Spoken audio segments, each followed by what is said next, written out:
dual line trading, taking a look at the week ahead of us. We have CPI on Tuesday as well as PPI on Thursday, so those are both things to look out for. But on the 30-minute chart, we are still tapering with this algorithm right here, this white algorithm. We are still tapering, and we're looking to see if for the bearish case, we already have this inverse cup completed.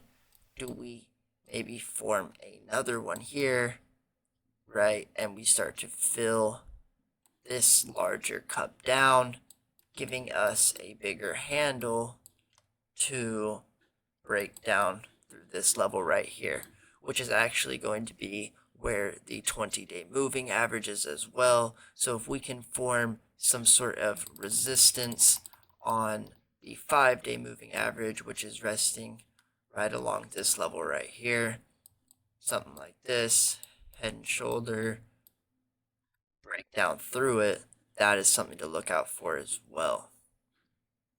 I also just want to point something out to you with the moving averages. If you notice, these are on these levels that coincide with each other. So you have this level right here to form the cup. We have the moving average here. So do we get some sort of resistance right here and head down?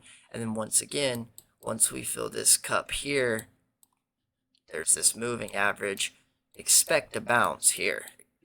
Don't be betting into it down here to get wickedly bounced. You need to be waiting for this handle, and then you can take it again. This will be a progression. This can even, if you notice, come down slowly. So we can get a move out here and slowly start to finish it down like that. Nothing needs to be rushed.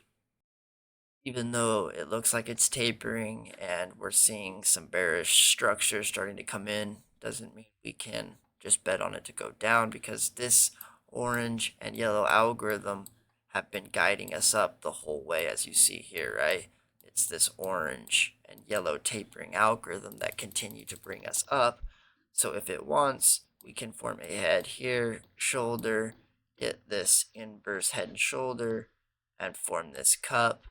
Another handle with the tapering yellow and orange, and you're back up. So be very careful with that. Wait to see if the 5-day moving average is going to turn into resistance, which is going to be right at this level. I'm going to show you this on the daily chart now. Right here on the daily, we have us testing this 5-day moving average again. And if you look the whole way up, it bounces off of it, trends up with it, as well as the 20-day. We get this touch, we continue ripping. So we can come down and test this moving average this week right here and get a bounce. We also can turn this into resistance, touch this, and start to base, waiting for this to become resistance and these to cross over, which will give us a downtrend. But we got to wait for this to cross over below the 20-day in order to be looking for those longer term puts. Until then, we need to watch how this reacts. Do we get a couple bounces off of it? Maybe on Monday we just chop around right here for safety for CPI, and then we form some sort of resistance or support and get a move off of it. That's what I'm going to be looking for. Now adding the Bollingers to show you more in depth. When we retest the top of the Bollinger, we test the moving average and usually the 20.